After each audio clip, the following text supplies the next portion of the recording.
Hi, I'm Jeffrey Archer, and here is an extract from my latest thriller, An Eye for an Eye.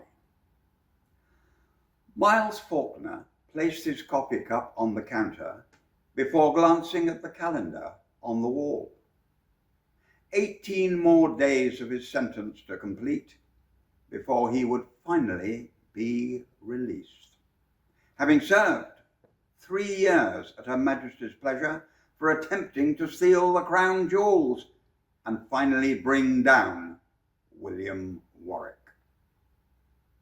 Although the theft had ended in failure, and it was he who was brought down, Faulkner hadn't wasted the last 3 years and already had plans to continue disrupting the lives of Chief Superintendent William Warwick and his perfect wife, Beth.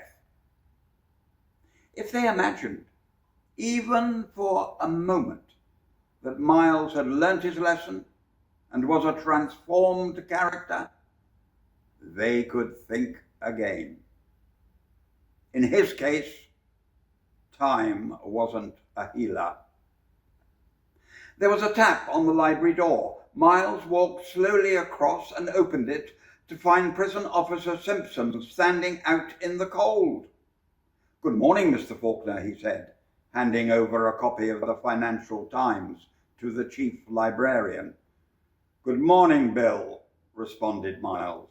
"Is there anything else you need?" asked the duty officer, whose income was increased whenever he visited the local agent on behalf of the prisoner. "Not at the moment. But should anything arise, Tulip will be in touch," said Faulkner as he closed the door. Faulkner returned to his chair by the window, settled down and began to read the morning paper, while his trusted deputy Tulip made him a cup of coffee, black, steaming hot, with 1 spoonful of sugar. He turned to the FTSE 100 and checked his shares. During his incarceration, they had risen year on year by around 9%, and his stockbroker had continued trading on his behalf as he was still calling him from his home in Chelsea. Every prison officer was aware that Miles had a mobile phone hidden somewhere in the library. However, only Tolstoy knew where it was secreted, in a copy of War and Peace on the top shelf of the classics section, not a book that was regularly taken out. Miles turned the page, satisfied his fortune remained intact, even though he still had to pay his ex-wife Christina a monthly alimony payment that a judge had decided would allow her to continue living in the style to which she had become accustomed. He continued to turn the pages of the paper until a headline in the arts section caught his eye. "Fitzmerlian attempting to raise $1 million to save a Rembrandt drawing." Miles read the article slowly, but then he had time on his hands.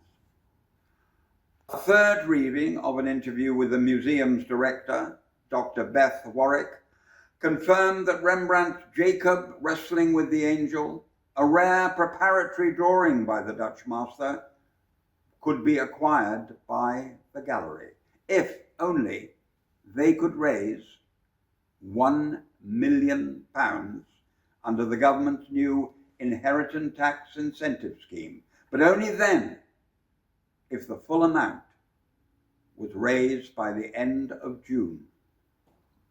Dr. Warwick told the Financial Times arts editor that they had so far only managed to raise $241,000, and she was no longer confident that they could get the full amount before the deadline.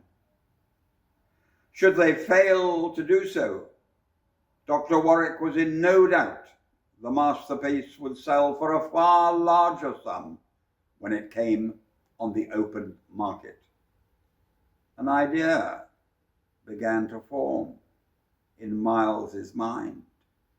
He leant back and closed his eyes, not because he was tired, but because he needed to concentrate on just how he might be able to take advantage of Dr. Warwick's situation. But then, you'll have to get hold of a copy of the book if you want to find out what happens next. I do hope you'll enjoy An Eye for an Eye. You can order it now.